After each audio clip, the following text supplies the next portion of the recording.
The deep silence of space surrounded the human vessel Horizon as it drifted through the darkness. Captain William Harris stood on the bridge, his eyes fixed on the main screen. The stars looked different here, unfamiliar patterns that reminded the crew just how far they had traveled from Earth. "Status report," Harris said, his voice steady despite the tension in his shoulders. Lieutenant Samantha Wright looked up from her navigation console. "Sir, we're approximately 47 light-years from our last known position. The jump drive malfunction threw us much farther than expected." Harris nodded. This was not how Earth's first deep space mission was supposed to go. The Horizon, humanity's most advanced ship, carried 120 crew members and the hopes of an entire planet. Their experimental faster-than-light drive had worked perfectly during tests, but something had gone terribly wrong during the actual jump. Dr. Alan Peterson approached the captain's chair. "The crew is recovering well from emergency stasis. No casualties, though some are still experiencing disorientation." "Good," Harris replied. "And our communications?" Lisa Morgan, the communications officer, shook her head. "Still trying to establish contact with Earth, sir. At this distance, it could take weeks for a signal to reach home." The captain was about to respond when alarms blared across the bridge. The main screen flickered and revealed something that made everyone freeze. Ships, dozens of them, alien vessels of various shapes and sizes surrounded the Horizon in a loose formation. "My God," Peterson whispered. "We're not alone." Harris stood up slowly. "How did we not detect them sooner?" "Unknown technology, sir," Wright answered. "They seem to have appeared out of nowhere, or perhaps they were cloaked." "Open all communication channels," Harris ordered. "Standard greeting protocols." Morgan worked quickly at her station. "Broadcasting first contact message in all formats, sir." Minutes passed in tense silence. The alien vessels maintained their distance, seemingly studying the human ship. "Movement," Wright called out. "3 ships are approaching." Harris watched as the alien vessels moved closer, their designs unlike anything humans had imagined. They were elegant yet clearly built for power, with what appeared to be weapon systems visible along their hulls. "Still no response to our messages," Morgan reported. Peterson studied the sensor readings. "Captain, I believe they're scanning us. Our systems are registering energy waves passing through the hull." "Maintain peaceful stance," Harris commanded. "No hostile actions." The 3 alien ships drew closer, now just a few kilometers away. Suddenly, a bright flash of energy burst from the lead vessel. "We're hit," Wright shouted as the ship shuddered. "Port communications array damage." Harris gripped his chair. "Was that a deliberate attack?" "Uncertain," Peterson replied. "Could be a warning shot, or an attempt to disable our communications." Another energy blast rocked the ship. "Shields at 87%, Morgan reported. "They're targeting our engines now." Harris made the hardest decision of his life. Defensive measures authorized. Target their weapon systems only. The weapons officer, a young man named Steve Baker, hesitated for just a moment. Earth had never fired on another species before. Targeting weapon systems, firing defensive pulse. The Horizon's experimental defense system was designed only to deflect asteroids and space debris. No one expected what happened next. A blue pulse of energy shot from the human ship. When it reached the first alien vessel, it expanded into a rippling field that engulfed not just one, but all 3 approaching ships. For a moment, the alien vessels seemed frozen in space. Then, in a horrifying instant, they simply came apart. Hulls split, energy cores destabilized, and the ships broke into thousands of fragments. Complete silence fell over the Horizon's bridge. "What just happened?" Harris finally asked, his voice barely above a whisper. Baker stared at his console in shock. "Sir, the defensive pulse. It wasn't supposed to do that. Something about their hull composition must have reacted with our energy signature." The remaining alien ships rapidly pulled back, their movements suggesting panic. Strange signals flooded the communication channels. "They're broadcasting something," Morgan said. "Not sure what, but it's going to every corner of this region of space." Harris looked at the retreating ships and the debris that had once been 3 alien vessels. In that moment, he understood the terrible truth. Humanity's first contact with alien life had just become humanity's first interstellar incident. "Get me damage reports," he said quietly, "and prepare a message buoy for Earth. They need to know what's happened here." As the crew rushed to follow orders, Harris continued to stare at the screen. One human ship had appeared in this region of space, and in less than an hour, it had started what might become a war with the entire galaxy. News of the human ship spread quickly through the Galactic Coalition. On the Central Command Station, Admiral Cravash slammed his 4-fingered hand against the glowing table. 3 ships destroyed in an instant, he growled, by one vessel from an unknown species. The Coalition war room buzzed with nervous energy as military leaders from 27 species discussed the threat. Holographic displays showed the limited footage they had of the human ship. Ambassador Zil Nera, a tall figure with pale blue skin, raised her voice. "We must not rush to judgment. The patrol ships fired first." "Warning shots only," Admiral Cravash countered. And this human vessel responded with total destruction. Across the room, eyes and sensory organs of various shapes focused on the ambassador. As the Coalition's chief diplomat, Zil Nera had seen many first contacts go wrong, but none quite like this. What if they misunderstood? What if their weapons are simply more powerful than we expected? "We must attempt communication before considering military action." The Admiral waved dismissively. "While we talk, they could be calling for reinforcements." This ship appeared without warning. There could be more. Fear rippled through the gathered leaders. The unknown was always frightening, and a species with such destructive power was terrifying. Meanwhile, aboard the damaged Horizon, Chief Engineer Greg Matthews crawled through a narrow maintenance tunnel. Sweat dripped from his forehead as he worked to repair the communication array. "Hand me the molecular bonder," he called to his assistant. Security Chief Paul Bennett waited outside the tunnel, passing tools as needed.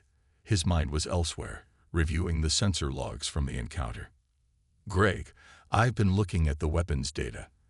That defensive pulse wasn't supposed to be lethal." Matthews paused his work.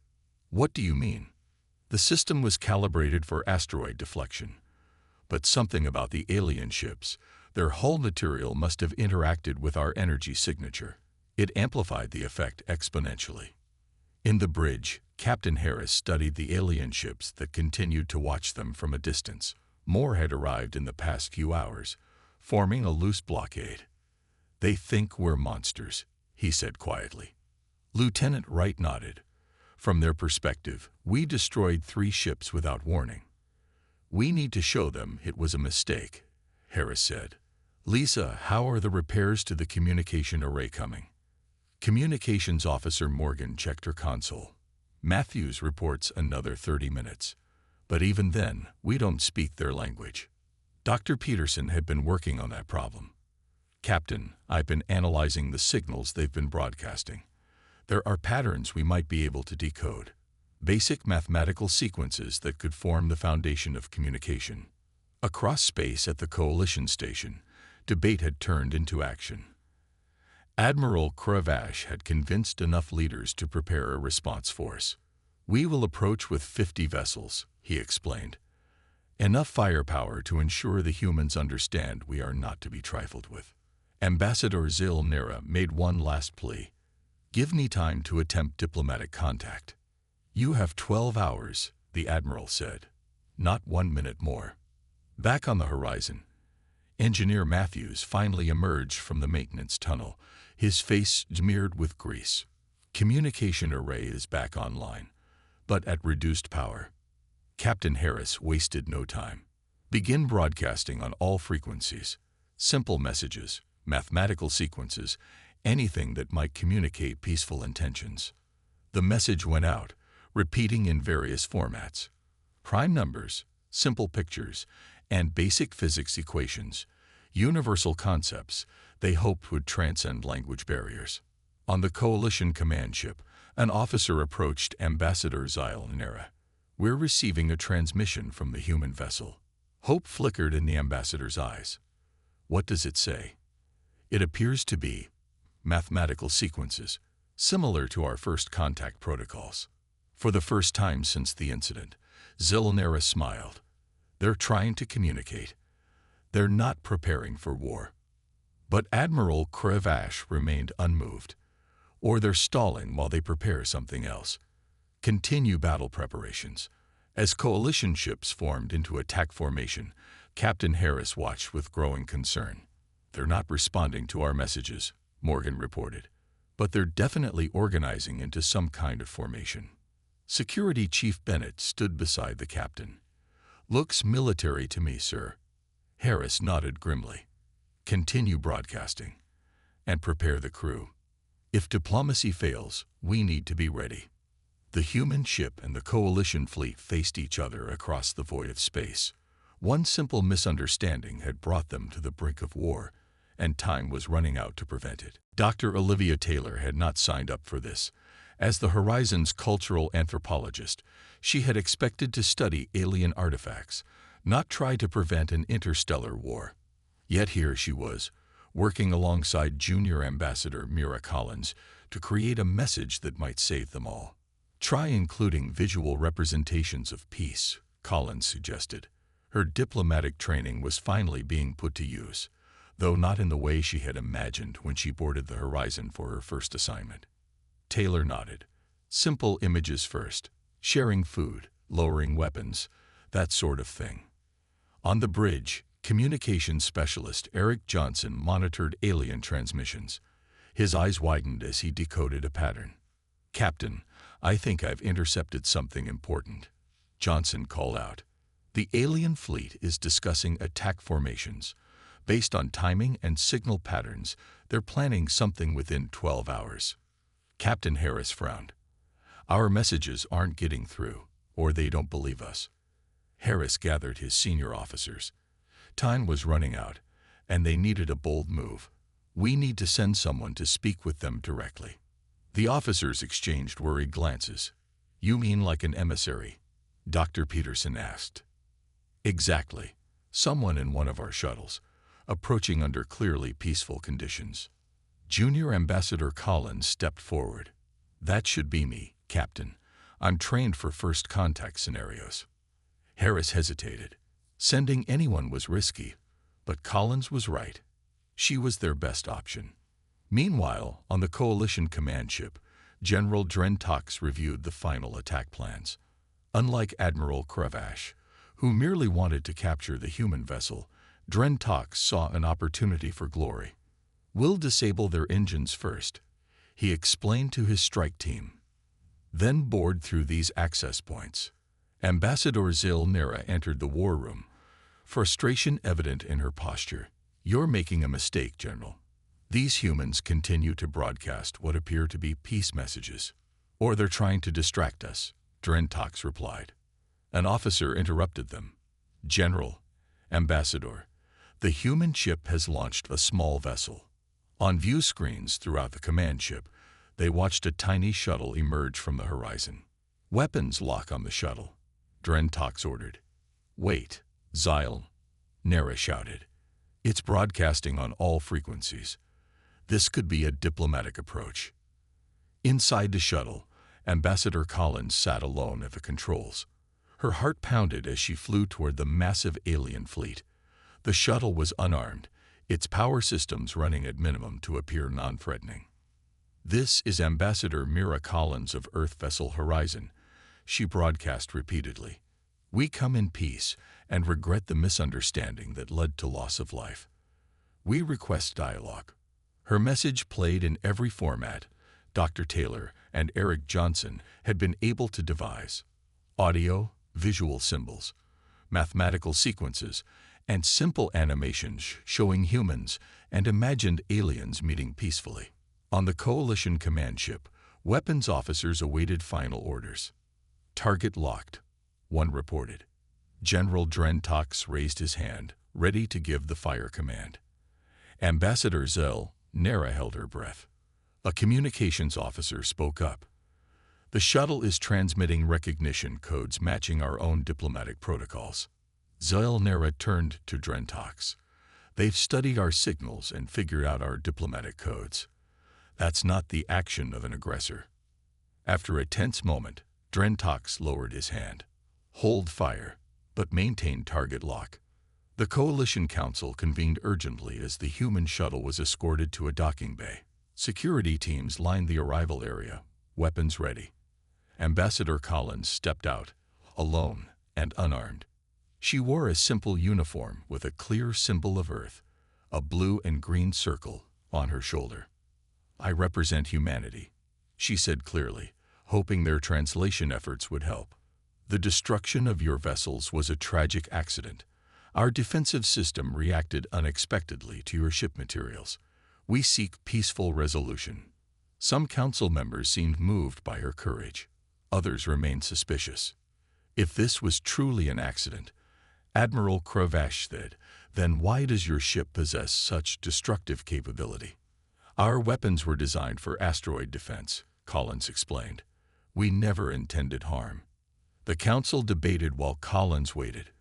Finally, Ambassador Zyle Nera approached her. "Some believe you, others do not. You have 72 of your hours to provide proof of your peaceful intentions."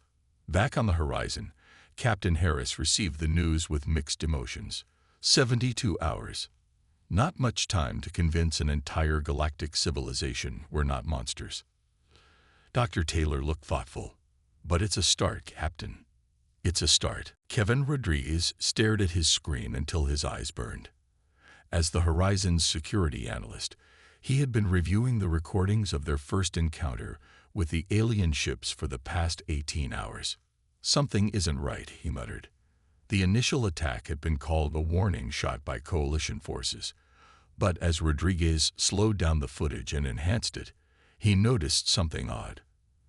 The energy signature from the alien vessels showed unusual patterns just before they fired. He called Captain Harris and Dr. Peterson to his workstation. "Look here," Rodriguez pointed to the screen. The alien ships powered up their weapons to full capacity before firing. "That's not consistent with a warning shot." Harris leaned closer. "You're saying they meant to do serious damage?" "I believe so, sir. And there's more." Rodriguez showed another sequence. Their formation was tactical, designed to disable our engines and weapon systems. This wasn't a patrol that happened upon us. They were hunting us. Meanwhile, aboard the Coalition science vessel, Science Director Exilar studied the data from the human ship with growing fascination. Unlike his military colleagues, Exilar saw the humans as an opportunity, not a threat. "Their technology is different from ours in fundamental ways," he told his team. "Their energy signatures operate on principles we haven't explored." A junior scientist raised a concern. "Director, shouldn't we be sharing this with military command?" Exilar hesitated. "Let's understand it better first." What Exilar didn't know was that Commander Vrex was already planning his next move. In his private chamber, Vrex met with his loyal officers. "The council is weak," he said. "They've given these humans time to prepare when we should strike now." "But sir," one officer objected, "what if they truly are peaceful?" Vrex's eyes narrowed. "New species mean new territories to conquer, new resources to claim. Peace doesn't benefit us." Back on the horizon, weapons specialist Nicole Adams had made her own discovery. "Captain," she reported, "I've been analyzing the Coalition ship's shield frequencies. They're vulnerable to specific harmonic patterns." Harris shook his head. "I don't want more weapons, Adams. I want a way out of this mess." "It's defensive information, sir," Adams insisted. "Just in case." Ambassador Collins continued her diplomatic work, meeting with Coalition representatives. She had been allowed limited movement within their station while negotiations proceeded. Dr. Alan Peterson had established scientific communication with Director Exilar, exchanging basic information about their respective technologies. Scientist to scientist, they were building a bridge of understanding. Your faster-than-light technology is quite remarkable, Thilar commented during one exchange. As are your shield harmonics, Peterson replied, though I noticed they might be vulnerable to certain frequencies. Thilar looked surprised. You detected that? Most species don't notice that weakness for years. On the Coalition command ship, Ambassador Zilnera reviewed new intelligence reports. Something about Commander Frex's movements troubled her. His battle group had been repositioning without proper authorization. She brought her concerns to Admiral Krovash. I believe Commander Vrex may be planning something unauthorized. The Admiral dismissed her worry. Vrex is passionate but loyal. Kevin Rodriguez was putting the final pieces together when the alarm sounded. Multiple ships approaching at high speed. Lieutenant Wright announced on the bridge. They're on an attack vector. Coalition forces? Harris asked. Yes, but only a subset of their fleet, approximately 12 vessels. Ambassador Collins called urgently from the Coalition station. Captain Harris, it's Commander Vrex. He's acting without authorization. The Council didn't approve this attack. Harris faced a terrible choice. The Horizon could defend itself, but that would only confirm the Coalition's fears about human aggression. Defensive posture only, he ordered. No firing unless absolutely necessary. The rogue Coalition ships opened fire. The Horizon shuddered under the impact. Shields holding, Wright reported, but they won't last long under sustained attack. Sir, Adams called out, I can target their shield vulnerabilities. Minimal power, just enough to disable, not destroy. Harris nodded grimly. Do it. The Horizon's defensive systems activated, sending precisely calibrated energy pulses toward the attacking ships. The effect was immediate. Several Coalition vessels lost power to their weapon systems. But from the Coalition station, it looked like the human ship had once again displayed devastating power. And in the confusion, Commander Vrex broadcast his message throughout the Coalition. See how dangerous these humans are. They must be destroyed before they destroy us. Ambassador Collins watched in despair as her diplomatic work unraveled. The humans now faced an even more difficult challenge, proving they were peaceful while defending themselves from attack. The Horizon drifted in space, its shields flickering as they struggled to maintain power. Captain Harris surveyed the damage reports with a grim expression. They had managed to disable Commander Frex's attack ships without destroying them, but at a cost. Engineering reports the main power core is strained. Lieutenant Wright informed him. We can't survive another attack like that. A message alert blinked on the communications console. Lisa Morgan looked surprised as she examined it. Captain, we're receiving a transmission on a heavily encrypted channel. It's from a Coalition ship, but not on any of their standard frequencies. Harris nodded. Let's hear it. The voice that came through was calm but urgent. Human vessel, this is Coalition Captain Jarzen. I believe your claims of peaceful intent. Commander Vrex has been provoking conflicts with new species for years. I can offer you shelter, but you must decide quickly. The bridge crew looked at their captain. This could be a trap, or their only hope. Can we trace the signal? Harris asked. Morgan nodded. It's coming from a mid-sized vessel outside the main Coalition formation. Sir, Security Chief Bennett warned, this could be an elaborate setup to capture our ship. Harris understood the risk, but they were running out of options. Open a channel to Captain Jarzen. When the connection established, Harris spoke clearly. This is Captain Harris. We appreciate your offer, but we need assurances. Understandable, Jarzen replied. I'm sending coordinates to an abandoned outpost in neutral space. My ship will meet you there. As a gesture of trust, I'm also sending technical specifications of my vessel. Engineer Julia Dixon examined the alien ship specs with growing excitement. Captain, if these are accurate, I can adapt our systems to interface with their technology. In the Coalition Central Command, Prime Minister Thax faced angry council members. The recent confrontation had inflamed tensions further. The humans defended themselves without causing casualties, Ambassador Zil-Nera argued. That shows restraint, not aggression. Admiral Kravash disagreed. They disabled our vessels with precision attacks, demonstrating advanced military capability. Where is Commander Vrex? Fax demanded. He acted without authorization. His battle group has gone silent, an officer reported. No communication since the engagement. Tactical Officer Daniel Mitchell plotted the course to the coordinates Jarzen had provided. It's a remote sector, Captain. Minimal coalition presence. If we go, we're committing to trust this Jarzen, Harris said.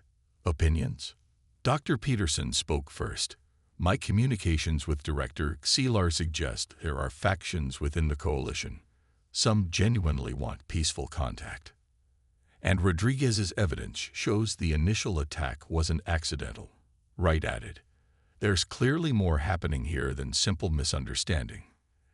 Harris made his decision. Set course for the coordinates, but be prepared for immediate jump to hyperspace if this goes wrong. The Horizon moved cautiously away from Coalition space, followed at a distance by Jarzen's ship. The journey took 6 hours, during which Dixon worked to integrate their systems with the specifications Jarzen had provided. It's fascinating technology, she told Harris. Similar to ours in some ways, but with different fundamental approaches. When they reached the outpost, they found an abandoned mining facility built into a small asteroid. Life support is active, but I'm not detecting any life forms, Wright reported. Jarzen's voice came over the comm. The facility is automated. It was abandoned during border negotiations 50 cycles ago. You can dock safely. Harris ordered a small team to board the outpost first. Bennett led the security detail, while Dixon brought equipment to establish communications. The facility was dusty but intact. Bennett's team secured the main areas while Dixon set up a communication hub. All clear, Captain, Bennett reported after an hour. The outpost appears exactly as described. Harris decided to meet Jarzen in person. With Bennett and Peterson at his side, he waited at the docking port as the Coalition captain's shuttle arrived. Jarzen was tall and slender, with iridescent skin and 4 arms. He bowed slightly in greeting. Captain Harris, I apologize for the circumstances of our meeting. Not all of us in the Coalition share Vrex's views. Why help us? Harris asked directly. Because you're not the first, Jarzen replied. 3 other species have encountered similar accidents when first meeting Coalition forces. Only afterwards did we discover Vrex's involvement. He activated a holographic display showing records of other first contact incidents. Vrex and his supporters want to expand Coalition territory by force. New species are either frightened into submission or provoked into aggression that justifies their destruction. As they talked, Dixon worked with Jarzen's engineers to establish secure communications. Captain, she called excitedly, I've managed to create a stable connection. We can send a message toward Earth. For the first time in days, Harris felt a glimmer of hope. They had an ally, a safe haven, and a way to warn Earth about the situation they had stumbled into.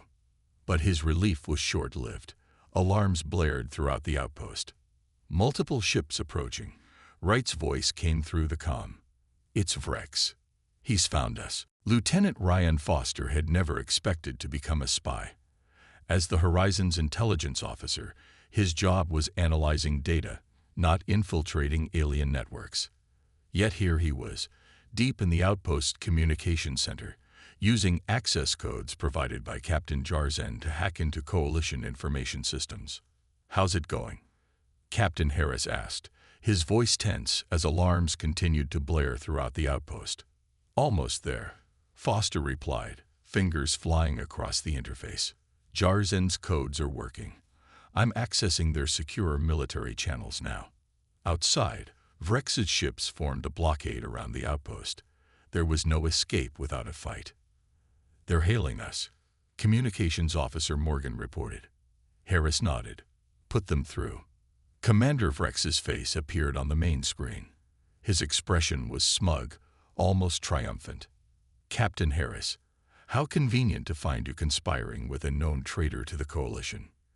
Jarzen stepped forward.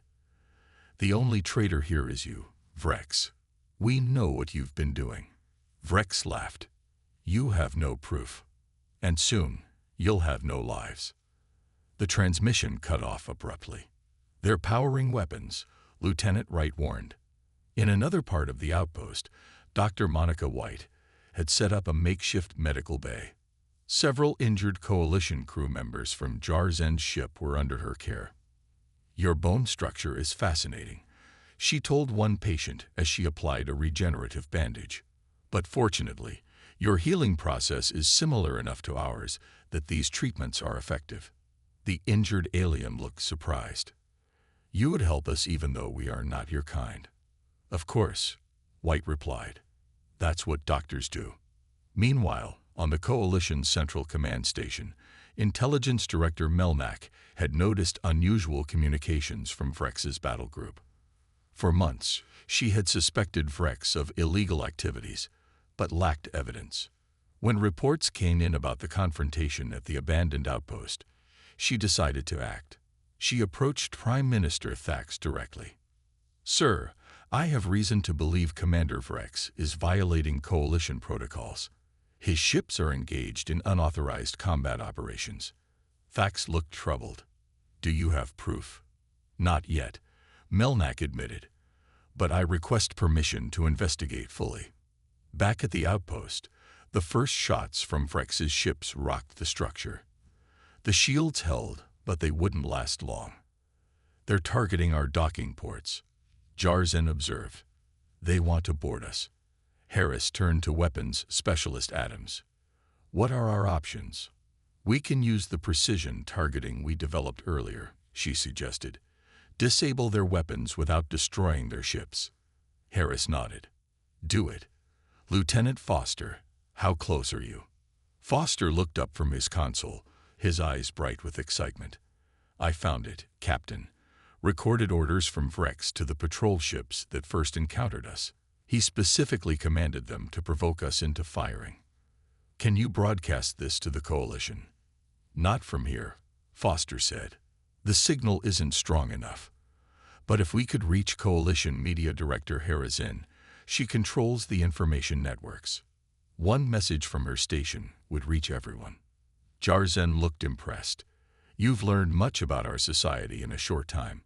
"It's Foster's job," Harris replied. "But how do we reach this media director?" At that moment, Engineer Dixon rushed in. "Captain, I think I found a way. There's an emergency broadcast system built into the outpost.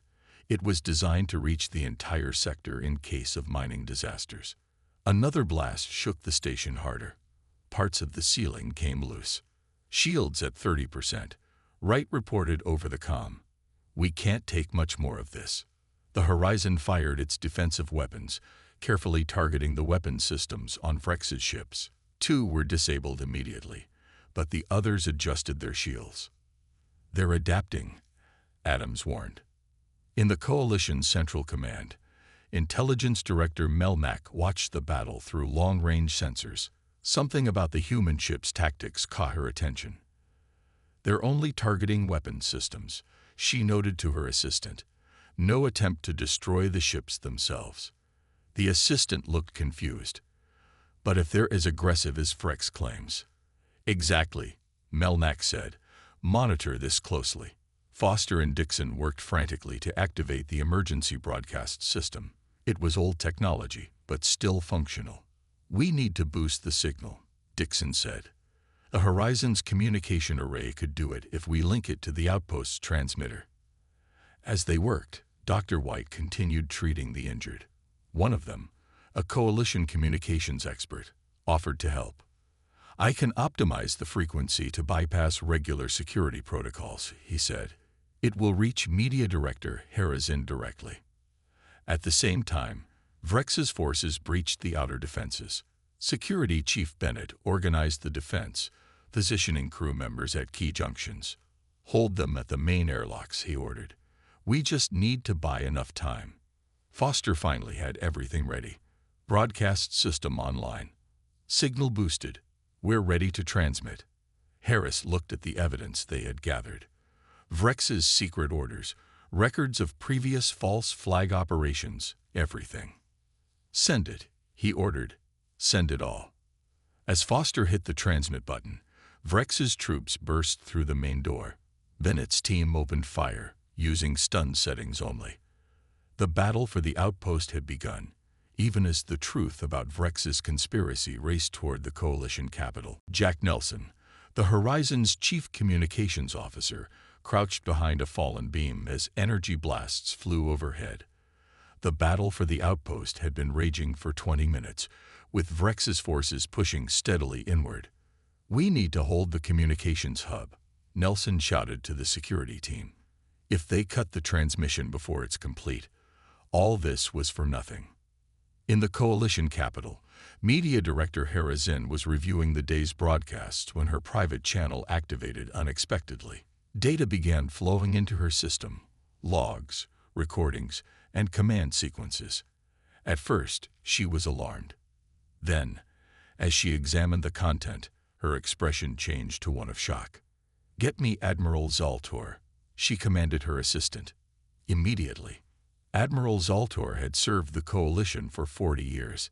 He valued honor above all else, and had always had reservations about Commander Vrex's rapid rise through the ranks. When Hera Zinn showed him the evidence streaming in from the outpost, his face hardened. "Verify this," he ordered his staff. "If it's authentic, prepare the fleet." Back at the outpost, Captain Harris and Jar Zen fought side by side, holding off Vrex's boarding parties. "Your weapons are set to stun," Jar Zen noted as he watched Harris take down an enemy soldier.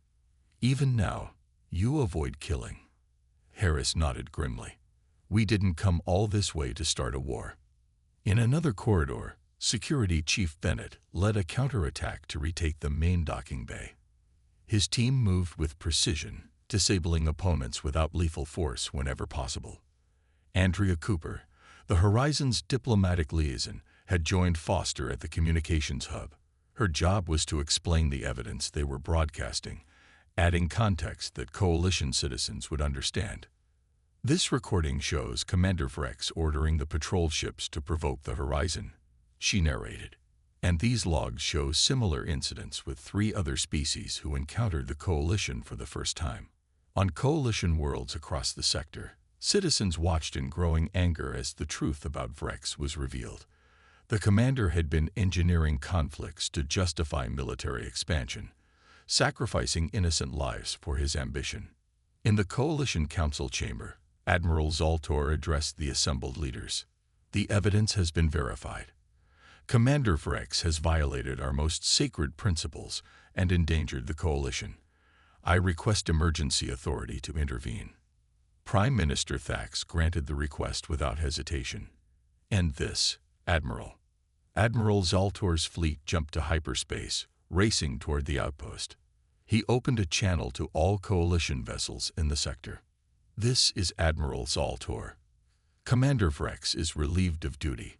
All ships under his command are ordered to stand down immediately." Many captains complied, unwilling to oppose the well-respected admiral. But Vrex's closest allies remained loyal to him. The battle at the outpost reached a critical point. Vrex himself led a team that broke through to the central command room, where Captain Harris was coordinating the defense. "So, the human captain," Vrex sneered, weapon raised. "You've caused me considerable trouble." "The trouble was your own making," Harris replied calmly. "Your deception is exposed. The entire coalition knows what you've done." Vrex laughed. "It doesn't matter. Once you're dead, I'll claim you falsified everything." Before he could fire, the outpost shook violently. Outside, Admiral Zaltor's fleet had arrived. "Commander Vrex," Zaltor's voice boomed through all communication channels. "Surrender immediately." Vrex looked shocked but quickly recovered. "You're too late, Admiral. I have the human captain. The Horizon will be destroyed, and the evidence will die with them." "The evidence is already circulating throughout the coalition," Zaltor replied. and observe the battlefield before you make threats. On tactical displays, Vrex saw something unexpected. The Horizon had joined the battle, but its weapons were firing with incredible precision, disabling his ship's weapons and engines without causing casualties. Coalition Science Council head Ixra watched the human ship's tactics with fascination. Remarkable restraint, she commented to her staff. They could destroy those vessels, yet they choose the more difficult path of disabling them. Vrex's remaining ships found themselves caught between Admiral Zaltor's fleet and the Horizon. One by one, their captains surrendered. In the outpost command room, Vrex realized he had lost. But he had one last desperate move. From his belt, he pulled a small device. Coalition Forbidden Weapons Technology, Jarzen warned, recognizing the device. A localized reality disruptor. Vrex activated it with a twisted smile. If I fall, we all fall. The device hummed ominously, building toward detonation. Everyone in the room knew it would tear apart the very fabric of space-time within the outpost. Captain Harris moved without hesitation. He tackled Vrex, grasping for the device. They struggled briefly before Harris wrenched it away and shouted to Engineer Dixon through his communicator. Julia, emergency containment field around these coordinates. Dixon acted immediately, rerouting power from the Horizon to create a bubble of energy around the command room. The device detonated, but the combined human and coalition technology contained the worst of the blast. When the blinding light faded, Vrex lay unconscious, and Harris stood over him, singed but alive. Admiral Zaltor's voice came through the damaged communication system. Captain Harris, are you there? Harris looked around at the destroyed command room, at his crew who had fought so bravely, and at their coalition allies who had risked everything for the truth. We're here, Admiral, he replied. And I think it's time we properly introduced ourselves to the galaxy. 2 weeks after the battle at the outpost, Captain William Harris stood in the Grand Hall of the Coalition capital. The circular chamber was filled with representatives from over 50 alien species, all gathered to witness a historic moment. Premier Zoel Nera, recently promoted from ambassador, approached the central podium. The former diplomat had risen to leadership after her warnings about Vrex proved correct. Today marks a new chapter for the Galactic Coalition, she announced, her voice carrying throughout the hall. We welcome not just a new species, but a new perspective that has already changed us for the better. Harris felt strange in his formal uniform. The past 2 weeks had been a whirlwind of diplomacy, technical exchanges, and medical assistance. His crew had worked tirelessly to repair both the physical and diplomatic damage. Captain Harris, Premier Zoel Nera called, please step forward. As Harris walked to the center of the hall, he reflected on their journey. What began as a scientific mission had turned into first contact, then near war, and finally, an unexpected peace.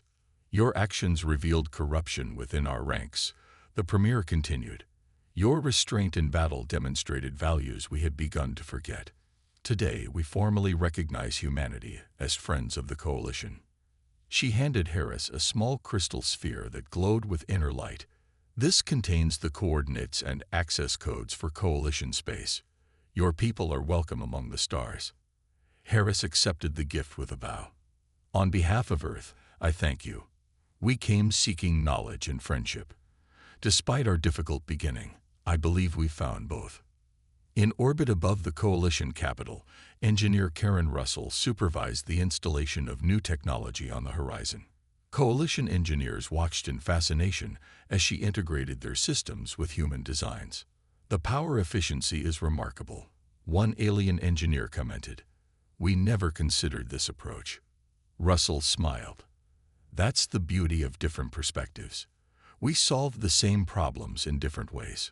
On Earth, the news of first contact had initially caused panic. But as more information arrived through the communication relays the Coalition had helped establish, fear gave way to excitement. Earth's response wasn't military vessels, but diplomatic ships, loaded with cultural, scientific, and historical information. Vice Admiral Frank Turner led this peaceful armada. We expected to mount a rescue mission, Turner told Harris when they finally met. Instead, we're attending a peace conference. Harris nodded. Sometimes the best victories don't involve any battles at all. The formal ceremony concluded with representatives from both Humannity and the Coalition signing a treaty of cooperation. Dr. Peterson stood beside Council Head Ixra, both scientists already planning joint research projects. There's something I've been wondering, Ixra said quietly. Your weapons could have destroyed Vrex's ships, yet you chose the more difficult path of disabling them. Why? Peterson thought for a moment. Because we value life, all life. We didn't want more deaths on either side. That evening, a celebration filled the Coalition capital's central plaza. Humans and aliens mingled, sharing food, music, and stories. Captain Jarzin found Harris watching the festivities from a quiet corner. You seem thoughtful, Captain, Jarzin observed. Harris smiled, just appreciating the irony. One human ship appeared and nearly started a war with the galaxy. Now look at us. The universe works in strange ways, Jarzin agreed. Vrex and his conspirators will face justice. The corruption he represented is being rooted out. And what about you? Harris asked. I hear you've been promoted. Jarzin nodded. I'll be leading the Joint Human Coalition exploration mission. We thought you might like to join us. Harris looked surprised. The Horizon is needed back on Earth. Not the Horizon, Jarzin explained. A new vessel, the first of its kind, with both human and coalition technology. We're calling it Unity. 1 month later, the Unity departed from Earth's orbital dock. Captain Harris stood on the bridge, surrounded by a crew of both humans and coalition species. Engineer Russell had outdone herself, creating systems that combined the best of both civilizations' technology. Course laid in, Captain, Lieutenant Wright reported from her station. The Coalition has provided coordinates to unexplored regions beyond their normal routes. Harris took a moment to appreciate how far they had come. From a dangerous first contact to partners exploring the unknown together. Engage, he ordered. As the Unity jumped to faster-than-light travel, Harris remembered the words Premier Zoidal Nera had spoken at the ship's christening. The greatest discoveries come not when we find new stars, but when we find new ways to see them together. One human ship had appeared and started a misunderstanding that nearly led to war. Now, one united ship carried the hopes of multiple civilizations toward a shared future among the stars.